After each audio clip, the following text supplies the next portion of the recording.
Hi friends, நான் உங்கள் நண்பன் குட்டி. இன்னைக்கு கடலூர் மாவட்டம் திட்டக்குடி செந்தூரை கடைசி கடலூர்ல இருந்து சேகரனா அண்ணன் சொல்றேன். தேனி மாவட்டமா? தேனி மாவட்டமா? என்னங்க தேனி மாவட்டமா கடலூர் மாவட்டமா? அரியலூர் அரியலூர் மாவட்டமா? இன்னும் என்ன ஊர்ல செஞ்சிட்டு இருக்க?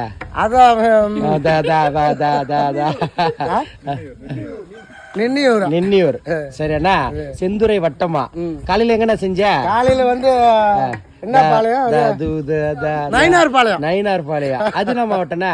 அது நம்ம மாவட்டம். அது கடலூர் மாவட்டம் இல்லண்ணா, கள்ளக்குறிச்சி மாவட்டம். ஆவா ஊவா?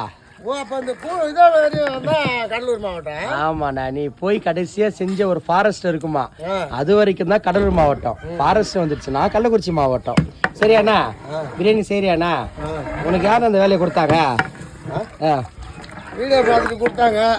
விடிய எங்களுக்கு தூங்க விடாத ரவுண்டு கட்டி அடிக்கிற வண்டி தேடி கறி அள்ளி காமிண்ணா. அண்ணா 100 சும்மா சிறப்பான பீஸுங்க பாருங்க. பாருண்ணே, அப்படியே ஒரு ஆள் உக்காந்தா சந்தோஷத்தோட சாப்பிட்டு போலாம்ண்ணா. பிரியாணி சாப்பிட்றது சந்தோஷம் இல்லைண்ணா, கறியோட சாப்பிட்றதான சந்தோஷம். கறி இல்லைனாலே அந்த பிரியாணி சந்தோஷம் போயிடும். மேல தூக்குறா. ஓகேடா, உனக்கு துடிக்குதாண்ணா? சூப்பரா இருக்கு. சரி பாரதி மாஸ்டர், சேகர்ண்ணா, இன்னைக்கு கடல்ல அரிசியை கொட்டிருக்கீங்க. ஏன் சொல்றேன்னா, உப்பு தண்ணி தானே அது. சரிண்ணா, அந்த அரிசி கொட்டதுனால என்னண்ணா வருது? ஏன்னா அரிசி வடிக்கிற? வடி பிரியாணி. அதான் வடி பிரியாணி எனக்கு தெரியும். ஏன் தண்ணியில கொட்ட? அது நேரா கொட்டி தம் போட்டு போக வேண்டியதானே? தம் பிரியாணி நேரா கொட்டினா இல்லண்ணா, அரிசி கொட்டோடனே தண்ணி என்ன ஆகும்? தண்ணி வந்து கொதி வரும். அப்ப அரிசி வந்து கலர் மாறுமா?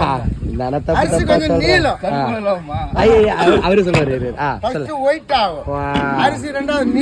நான் கேக்குறது என்ன நடக்குது இந்த அரிசி கொட்டதுனால? இங்க என்ன நடக்குது? அரிசி நடக்காது, குதிக்கும் உலையில. காமெடி அப்படி இல்லைன்னா, அரிசியில் இருக்கிற அந்த கஞ்சி தண்ணி அதான் என்ன போகுது? கஞ்சி தண்ணி கொழகொழப்பு போன உடனே வெண்மையாயிடும், நீளமாகும். ஆமாண்ணா. அப்போ நம்ம அரிசி அடிச்சு கொட்டும் போது பலன்னு பார்க்க சூப்பரா இருக்கும் இல்லையா? அரிசி அழித்து பண்ண உடையதானே? அப்புறமா இன்னும் ஒரு சுத்து வடிக்கிறோம். சரிதான். அரிசியை சென்டரா கொட்டுனா கம்மியா கொட்டும் போது துடுப்பு வச்சு தடுக்கணும். அதிகமா கொட்டும் போது தடுக்க தேவையில்லையான்னு சொல்லுண்ணே. அதிகமா கொட்டும் போது நீர் அதிகமா இருக்கு, அதனால பரவலா வந்துரும்ண்ணா. சரி.